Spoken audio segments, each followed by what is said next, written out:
दोस्तों सबसे पहले हम बात करते हैं रिसेडिंग हेयरलाइन होती क्या और ये किस किस स्टेजेस में ये दिखाई देना शुरू होते हैं। रिसेडिंग हेयरलाइन का मतलब होता है हेयरलाइन। जैसा कि आप देख सकते हैं हमारे बालों की एक हेयरलाइन होती है, जैसे कि ये मेरी बियर्ड की हेयरलाइन है, वैसे ही हमारे बालों की ये हेयरलाइन है एज यू कैन सी दोनों साइड पे। तो रिसेडिंग हेयरलाइन का मतलब क्या है कि ये जो आपकी लाइन है हेयरलाइन वो रिसीड होना शुरू हो जाती है, यानी कि कम होना शुरू हो जाती है, वो पीछे की तरफ जाना शुरू हो जाती है। स्पेशली मेल्स में यानी कि लड़कों में ये जो प्रॉब्लम है आज की डेट में ये 25 की एज में ये सारी प्रॉब्लम्स होना शुरू हो जाती है। फीमेल्स की अगर मैं बात करूं तो फीमेल्स को भी रिसेडिंग हेयरलाइन की प्रॉब्लम होती है, लेकिन महिलाओं में जो ज्यादातर प्रॉब्लम होती है वो हेयर थिनिंग की प्रॉब्लम होती है। महिलाओं को ज्यादातर हेयर थिनिंग यानी कि बाल पतले होने की समस्याएं होती है। अब बात करते हैं कि ये जो रिसेडिंग हेयरलाइन है ये कितनी स्टेजेस में होती है, तो हमने इसे 6 स्टेजेस में जो है बना के रखा हुआ है। 6 स्टेजेस में जो है इससे आपको प्रॉब्लम होना शुरू हो जाती है। सबसे पहले अगर हम स्टेज की बात करें तो ये आपकी नॉर्मल स्टेज होती है जिसमें आप नॉर्मली होते हैं। दूसरी स्टेज में आप क्या होता है, अगर आपकी बॉडी को प्रॉपर न्यूट्रिशन नहीं मिल पाया या फिर बहुत सारी चीजें जिसका हम आगे डिस्कस करेंगे, तो दूसरी स्टेज में जो है आपके टेम्पल्स वाला जो हिस्सा होता है वहां पर बाल पतले होना शुरू हो जाते हैं। कुछ इस तरीके से आप इस इमेज में देख सकते हैं। तीसरी अगर स्टेज की हम बात करें तो आपका जो ये क्राउन वाला हिस्सा है यहाँ पर बाल कम होना शुरू हो जाते हैं, बाल चढ़ना शुरू हो जाते हैं। चौथी स्टेज की अगर हम बात करें तो फिर जो है आपको बाल पैचेस आना शुरू हो जाते हैं। साइड में बाल इतने कम हो जाते हैं कि ऐसा लगता है यार वहाँ पे बाल पैचेस आ जाते हैं। अगर हम 5वीं स्टेज की बात करें तो थोड़े से बाल दिखना शुरू हो जाते हैं। एंड 6वीं स्टेज में आप ऑलमोस्ट बाल्डनेस की जो पीक होती है वहां पर रीच कर चुके होते हैं। तो यहाँ पर इस तरीके से जो है रिसेडिंग हेयर लाइन से आप सीधा बाल्डनेस तक पहुंच जाते हैं। तो आइए दोस्तों अब हम जानते हैं वो रीजंस जिसकी वजह से हमें रिसेडिंग हेयरलाइन की प्रॉब्लम देखने में आती है। देखिए आयुर्वेदा के अकॉर्डिंग जो सबसे बड़ा रीजन है रिसेडिंग हेयरलाइन का या स्पेशली जितनी भी बालों से रिलेटेड प्रॉब्लम है उसके पीछे वजह है वात, पित्त और कफ। इन दोषों में जब इम्बैलेंस होता है तब जाके हमें रिसेडिंग हेयरलाइन या बालों से रिलेटेड प्रॉब्लम देखने को मिलती है। अब आप में से बहुत सारे लोग कंफ्यूज हो रहे होंगे ये वात, पित्त, कफ क्या है। तो मैं ऑलमोस्ट अपने हर दूसरे तीसरे वीडियो में इस टॉपिक पर जो है बात कर चुका हूँ कि ये वात, पित्त, कफ क्या है। मैं उसके नीचे डिस्क्रिप्शन बॉक्स में वीडियो डाल दूंगा, आप चाहें तो बाद में उस वीडियो को देख लीजिएगा। तो जब हमारा जो शरीर है वो 3 प्रकार के दोषों से मिलकर बना है, वात, पित्त और कफ। जब इनमें इम्बैलेंस होता है तब जाके जो है हमें रिसेडिंग हेयरलाइन की प्रॉब्लम होती है। किसी के शरीर में वात दोष बढ़ जाता है तब उसको प्रॉब्लम हो सकती है, किसी के शरीर में पित्त दोष बढ़ जाता है। तो अलग अलग जो दोष है जब वो इम्बैलेंस होते हैं तब जाके हमें ये प्रॉब्लम देखने को मिलती है। अब मैं आपको कुछ और भी रीजंस बता रहा हूं जो कंट्रीब्यूट करते हैं इस वात, पित्त, कफ दोष के इम्बैलेंस पे। तो आइए जानते हैं वो कौन से और रीजंस हैं जिसकी वजह से हमें रिसेडिंग हेयरलाइन की प्रॉब्लम होती है। दोस्तों जो सबसे पहली वजह है जो मैं आप लोगों को बताना चाहूंगा वो है न्यूट्रिशनल डेफिशिएंसी। आफ्टर ऑल आप सभी जानते हैं कि जो हमारी पूरी बॉडी एंड सेम हमारे जो बाल है वो न्यूट्रिशन के बने हुए हैं। हमारे जो बाल हैं वो बने होते हैं प्रोटीन के, एंड प्रोटीन के जो बिल्डिंग ब्लॉक्स होते हैं वो होते हैं अमीनो एसिड्स। अगर हमारी डाइट में या फिर हमारी बॉडी को अगर सफिशिएंट मात्रा में अमीनो एसिड्स नहीं मिल पाते, कुछ स्पेसिफिक विटामिन्स और मिनरल्स होते हैं जैसे कि zinc, iron, calcium, magnesium, vitamin E, C, E, अगर ये हमारे बालों को या फिर हमारी बॉडी को नहीं मिल पाते हैं तो इसकी वजह से क्या होता है कि हमारे जो हेयर फॉलिकल्स हैं वो श्रिंक होना शुरू हो जाते हैं। हेयर फॉलिकल्स यानी कि जो बालों की रूट होते हैं, इस स्कैल्प के नीचे वो रूट है जहां से बाल उगता है, निकलता है। तो अगर उस हेयर फॉलिकल को स्पेसिफिक न्यूट्रिशन नहीं मिल पाते तो हमारे बालों की जो ग्रोथ है वो सिकुड़ना शुरू हो जाती है, वो कम हो जाती है, एंड जिसकी वजह से रिसेडिंग हेयरलाइन होती है एंड अल्टीमेटली हेयर फॉल या फिर बाल्डनेस की प्रॉब्लम होती है। तो सबसे पहले आपको इस चीज का ध्यान रखना बहुत ज्यादा जरूरी है। इसका भी हमने एक सोल्यूशन निकाला हुआ है, वो मैं आपके साथ शेयर करूंगा, जो सोल्यूशन वाला पार्ट है इसी वीडियो में। तो जो दूसरी सबसे बड़ी वजह है वो है साइकोलॉजिकल वजह। जब हम ज्यादा स्ट्रेस, एंग्जाइटी, टेंशन या एंगर में होते हैं तभी भी हमें रिसेडिंग हेयरलाइन की प्रॉब्लम देखना शुरू हो जाती है। होता यह है कि जब हम ज्यादा स्ट्रेस या टेंशन या एंग्जाइटी में होते हैं तो उसके कारण हमारी बॉडी कुछ ऐसे हार्मोन्स रिलीज करती है जो कि हमारे हेयर फॉलिकल्स के आसपास में एक लेयर तैयार कर देती है, जिसकी वजह से जो हमारे हेयर फॉलिकल्स होते हैं वहां पर प्रॉपर्ली ब्लड सर्कुलेशन में जो न्यूट्रिशन है वो एब्जॉर्ब नहीं कर पाती भाई, क्योंकि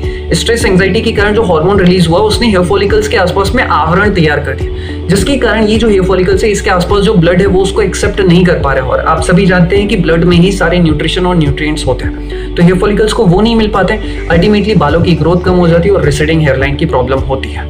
तीसरी वजह है कुछ मेडिकल इश्यूज होते हैं जैसे कि थायराइड हो गया, बीपी हो गया, हार्ट का अगर कुछ इश्यूज है, आपको डिप्रेशन है, आपको कैंसर है या फिर एनीमिया का इशू है, तो इस केसेस में भी जो है आपको रिसेडिंग हेयरलाइन की प्रॉब्लम देखने को मिलती है। तो जो चौथी सबसे बड़ी वजह है वो है स्मोकिंग करना, सिगरेट या फिर मद्यपान कहो, शराब कहो, एंड इसी कैटेगरी में मैं ड्रग्स को भी ऐड करना चाहूंगा। देखिए होता ये है कि जब आप ड्रग्स लेते हैं या फिर कहो आप शराब पीते हैं या फिर आप कहो सिगरेट पीते हैं तो इनमें बहुत सारे टॉक्सिन्स होते हैं। हाँ, अब देखिए इसमें वेरी कर सकता है कि भाई टॉक्सिन्स की मात्रा इसमें कम होगी तो हो सकता सकता है ड्रग्स में जाता हो, बट ये तीनों एक ही कैटेगरी की चीज़ है। ये स्लो पॉइजन है और वो फास्ट पॉइजन। तो होता ये है कि उनमें से टॉक्सिन्स रिलीज होते हैं, आप उसे इनहेल कर रहे होते हैं, वो आपके शरीर में जा रहा है। जैसे कि अगर आप स्मोकिंग कर रहे हैं तो आपकी बॉडी में जा रहा है, वो आपके फेफड़ों तक जा रहा है। अगर आप शराब पी रहे हैं तो वो तो आपकी बॉडी में ही जा रहा है, तो वो आपकी बॉडी को तो खराब कर ही रहा है। लेकिन आपके ब्लड में, आप देखिए ब्लड में जो है सारे न्यूट्रिएंट्स होते हैं, तो जब आप स्मोकिंग कर रहे हैं या फिर जब आप शराब पी रहे हैं तो उसके जो टॉक्सिन्स है वो आपके ब्लड में मिल जाते हैं, एंड ब्लड का जो न्यूट्रिएंट वैल्यू है वो कम हो जाता है। कई दफा तो ये भी रिसर्च में सामने आया कि जो लोग ज्यादा शराब पीते हैं या ज्यादा स्मोकिंग करते हैं तो उनके ब्लड में जो न्यूट्रिएंट्स होते हैं वो खुद ब खुद डिसइंटीग्रेट होना शुरू हो जाते हैं, जिसकी वजह से हमारे हेयर फॉलिकल्स को नरिशमेंट नहीं मिल पाता है, अल्टीमेटली रिसेडिंग हेयरलाइन की प्रॉब्लम होती है। तो जो पांचवी सबसे बड़ी वजह है वो है रिसेडिंग हेयरलाइन की, वो है हार्मोनल इम्बैलेंस। यहाँ पे मैं सबसे पहले महिलाओं के बारे में कहना चाहूंगा। महिलाओं में जो सबसे बड़ी वजह है रिसेडिंग हेयरलाइन की या फिर हेयर थिनिंग की, मैं ये दोनों कोई कॉमनली शब्द बोल रहा हूँ, आप इसमें टेंशन मत लीजिए। तो ये जो सबसे बड़ी वजह होती है महिलाओं में वो होती है हार्मोनल इम्बैलेंस।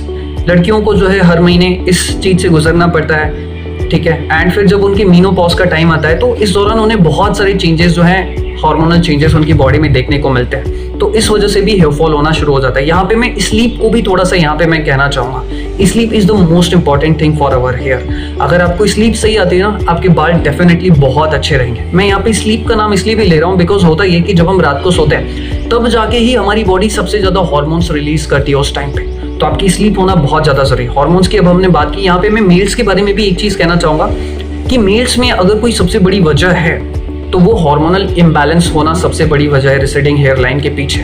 बिकॉज होता ये कि आप सभी जानते हैं जो एंड्रोजन होता है, जो कि एक प्रकार का हार्मोन होता है जो कि ज्यादातर पुरुषों में पाया जाता है, पुरुषों में इसकी क्वांटिटी ज्यादा होती है। तो अगर आपकी बॉडी में ज्यादा एंड्रोजन प्रोड्यूस हो जाता है, जिसके पीछे बहुत सारी वजह हो सकती है, अगर वो एंड्रोजन डीएचटी में कन्वर्ट हो जाता है, एक एंजाइम होता है, अगर वो उसके कॉन्टेक्ट में आ गया तो वो डीएचटी में कन्वर्ट होना शुरू हो जाता है, एंड अल्टीमेटली ये डीएचटी हमारे बालों के लिए बहुत ज्यादा सेंसिटिव होता है। अगर डीएचटी बढ़ गया देन डेफिनेटली आपका जो हेयर फॉलिकल्स है वो वीक होना शुरू हो जाएगा, वो ब्लॉक हो जाएगा, एंड आपको हेयर फॉल या रिसेडिंग हेयरलाइन की प्रॉब्लम देखने को मिल सकती है। एंड दोस्तों जो छठवीं वजह है वो है जेनेटिक रीजन। देखिए हेरिडिटरी की वजह से यहाँ पर तो हम कुछ नहीं कर सकते, और सारी चीजों में आप कुछ ना कुछ कर सकते हो। भाई स्लीप नहीं आ रही तो उसके लिए कुछ दवाएं मौजूद हैं, आप अपनी लाइफस्टाइल को करेक्ट कर सकते हो, न्यूट्रिशन को आप करेक्ट कर सकते हो, राइट। बट अगर जेनेटिक फैक्टर लाइक अगर आपके भाई को, आपके पेरेंट्स को, या फिर आपके परदादा को, दादा को, या फिर मैटरनल या पैटर्नल कहीं पे भी अगर किसी को ये प्रॉब्लम हो रही तो आपको बहुत ज्यादा सावधान होने की जरूरत है, आपको बहुत ज्यादा केयर करने की जरूरत है। क्योंकि ये जो जेनेटिक फैक्टर है, कौन सा जीन कब कहाँ पे जाकर जो है डायरेक्टली या इनडायरेक्टली डोमिनेंट हो जाए ये हम कुछ नहीं कह सकते। तो आपको इस चीज को भी लेकर बहुत ज्यादा सावधान होना पड़ेगा। जेनेटिक फैक्टर भी बहुत बड़ी वजह है रिसेडिंग हेयरलाइन को लेकर। Last but not the least जो सबसे बड़ी वजह है रिसेडिंग हेयरलाइन की या हेयर फॉल की या फिर कहो हेयर थिनिंग की, वो है एक्सेस हेयर स्टाइलिंग या फिर स्टाइलिंग वाले प्रोडक्ट्स का इस्तेमाल करना। आजकल आप देखेंगे मार्केट में शैम्पू आ गए हैं, केमिकल बेस्ड शैम्पू आ गए हैं, जेल्स आ गए हैं, सीरम्स आ गए हैं, तमाम तरह की चीज़ें आ गई हैं, परफ्यूम वाले जो हैं ऑयल्स आ गए हैं। तो हम लोग इस चीज़ को लेके बहुत ज़्यादा अट्रैक्ट होते हैं। हालांकि लोग अब इस चीज़ को लेके बहुत ज़्यादा कॉन्शियस हो रहे हैं कि अब उन्हें समझ में आ रहा है कि ये सारी चीज़ें हमारी बॉडी के लिए, हमारे बालों के लिए बहुत ज़्यादा खराब है। तो अगर आप ऐसी चीज़ों का इस्तेमाल करते हैं, ज़्यादा ड्राई ब्लोअर का इस्तेमाल करते हैं, हीटर्स का इस्तेमाल करते हैं बालों को बनाने के लिए, इन सारी चीज़ों का इस्तेमाल करते हैं, या फिर अलग अलग तरीके की स्टाइलिंग्स करते हैं, फिर उसके लिए आप बालों पर जेल लगाते हैं, ये करते हैं, तो ये भी एक बहुत बड़ी वजह है आपके रिसेडिंग हेयरलाइन की। तो दोस्तों ये कुछ 7-8 रीजंस हैं जिसकी वजह से आपको हेयर थिनिंग का इशू या फिर रिसेडिंग हेयरलाइन की प्रॉब्लम्स हो सकती है। तो दोस्तों अब मैं आपके साथ शेयर करने जा रहा हूँ कुछ ऐसे सोल्यूशन जो आपकी इस रिसेडिंग हेयरलाइन की प्रॉब्लम को या हेयर थिनिंग की प्रॉब्लम को रोकने में आपकी बहुत ज़्यादा मदद करेंगे। सबसे पहला आपको आपकी न्यूट्रिशनल डेफिशिएंसी को फुलफिल करना है। जैसा कि मैंने आपको पहले बताया था कि न्यूट्रिशनल डेफिशिएंसी की वजह से हमें रिसेडिंग हेयरलाइन की प्रॉब्लम होती है। सो आपको ये कोशिश करनी है कि आप ऐसा न्यूट्रिशन लें जिसमें आपको अमीनो एसिड्स मिल जाए, जिसमें आपको विटामिन्स मिनरल्स मिल जाए, एंड कुछ जो भी स्पेसिफिक चीज़ है जो कि हमारे बालों के लिए बहुत ज़्यादा जरूरी है वो आप डेफिनेटली लो। कोशिश करो कि अगर आप अपनी नेचुरल डाइट से ये सारी चीज़ें ले पाओ तो इससे आपको बहुत ज़्यादा फायदा होगा। अगर आपको लगता है, मैं यहाँ पर एक आपके साथ एक अल्टरनेट सोल्यूशन शेयर करना चाहता हूँ, अगर आपको लगता है कि ये सारी डेफिशिएंसी आप किस तरीके से फुलफिल करेंगे, आपको इतना नॉलेज नहीं है या फिर आपके पास ये सारी चीज़ें अवेलेबल नहीं है कि भाई आप ये सारी चीज़ें फुलफिल कर पाओ, तो हाल ही में केशवा हेयर केयर ने एक केशवा हेयर केयर न्यूट्रिशन लॉन्च किया। इसमें आपको सारे ही जो अमीनो एसिड्स हैं जो कि बालों के लिए ज़रूरी है वो आपको मिल जाएंगे। इसमें आपकी बॉडी की विटामिन्स एंड मिनरल्स की जो भी नीड है बालों के लिए वो सब कुछ आपको मिल जाए। तो ये आपकी बायोटिन की नीड को भी फुलफिल करेगा, अमीनो एसिड्स की नीड को भी फुलफिल करेगा, डीएचटी को भी ब्लॉक करने में मदद करेगा, आपकी बॉडी से टॉक्सिन्स के लेवल को कम करेगा, एंड ये स्ट्रेस लेवल को भी मेंटेन करने में बहुत मदद करेगा। सो अगर आप चाहें तो इस न्यूट्रिशन को परचेज कर सकते हैं। अभी ये लॉन्च होने वाला है, इसका प्री लॉन्च ऑफर चालू है। अगर आप चाहें तो इसे 40% में बुक कर सकते हैं। आई एम श्योर कि ये इंडिया का ऐसा फर्स्ट न्यूट्रिशन है जिसे वात वाले, पित्त वाले और कफ वाले तीनों ही बॉडी टाइप्स वाले इस्तेमाल कर सकते हैं, और ये सबके लिए बहुत ज़्यादा बेनिफिट है। हम इसकी टेस्टिंग कर चुके हैं एंड अब तक हमें इसके बहुत सारे पॉजिटिव फीडबैक्स भी मिल चुके हैं। ऑफिशियली ये लॉन्च होने वाला है बहुत जल्द, विद इन अ मंथ। सो अगर आप इसे बुक करना चाहें तो 40% ऑफ में बुक कर सकते हैं। बट यहाँ पर मैं ये भी चीज़ कहना चाहूँगा कि ज़रूरी नहीं है कि आप इसे परचेज करो तो ही आपको फ़ायदा हो। अगर आप आपकी नेचुरल डाइट के थ्रू भी अपनी नीड को फुलफिल कर सकते हो तो वहाँ से करने की कोशिश करो, बिकॉज वो ज़्यादा बेटर ऑप्शन है। दूसरा जो सबसे अच्छा सोल्यूशन मैं आप लोगों को बता सकता हूँ वो ये है कि कम से कम आप डेली 15 से 20 मिनट योगा ज़रूर कीजिए। कुछ ऐसे स्पेसिफिक योगा पोजेस हैं जैसे कि सर्वांगासन, जैसे कि वज्रासन, जैसे कि अधोमुख श्वानासन, जैसे कि शीर्षासन। अब शीर्षासन सबसे नहीं बनेगा, लेकिन कुछ इजी पोजेस भी मैंने आपको बताया। सो अगर आप अपनी लाइफस्टाइल में या डेली लाइफ में कम से कम 15 मिनट के लिए ये आसन इंक्लूड कर देंगे एटलीस्ट, या फिर अगर 15-20 मिनट भी नहीं निकाल सकते तो कम से कम 10 मिनट निकालिए और एक्सरसाइज करने के साथ साथ इन 1-2 योगा पोजेस को भी आप इंक्लूड कर दीजिए। मैं सच में आपसे कह रहा हूँ, अपने दिल पर हाथ रखकर कह रहा हूँ कि आप तीसरे चौथे हफ्ते से ही अपने बालों में चेंजेस देखेंगे।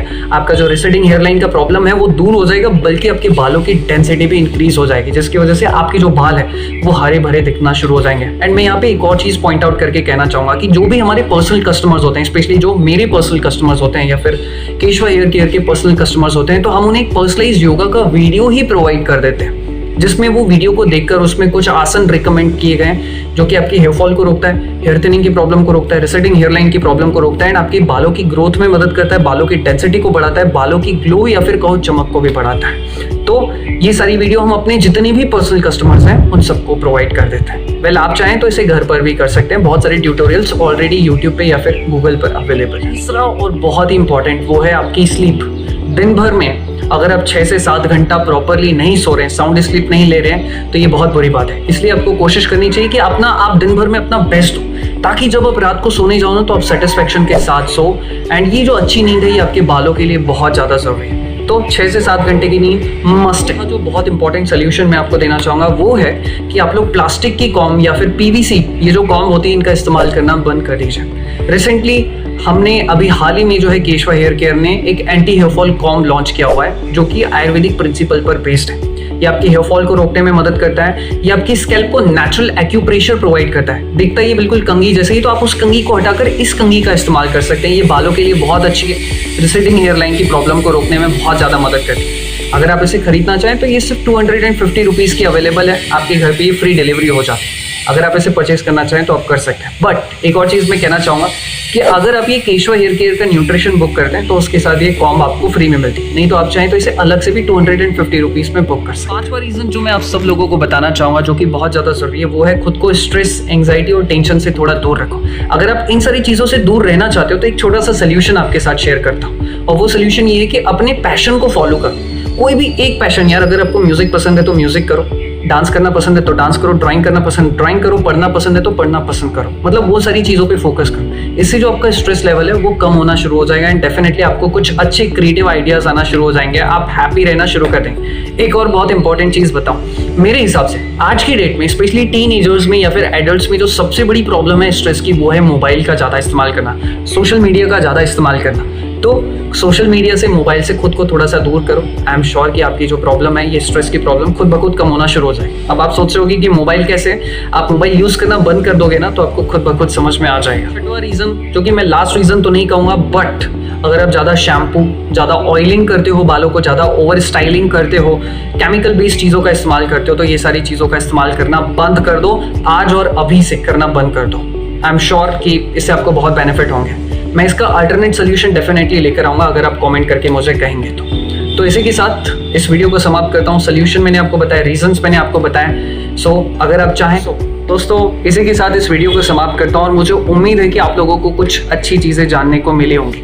सो इस वीडियो को एंड करने से पहले मैं कहना चाहूँगा कि अगर आप न्यूट्रिशन को बुक करना चाहें या फिर एंटी हेयर फॉल कॉम को बुक करना चाहें तो आप इस नंबर पर कॉन्टैक्ट कर सकते हैं। अपार्ट फ्रॉम दैट, अगर आप हमसे पर्सनली कॉन्टैक्ट करना चाहें, अगर आप अपना डाइट प्लान बनवाना चाहें बालों के लिए या फिर बालों से रिलेटेड आपके कुछ सवाल हो, आप कंसल्ट करना चाहें तो आप इस नंबर पर कंसल्ट भी कर सकते हैं।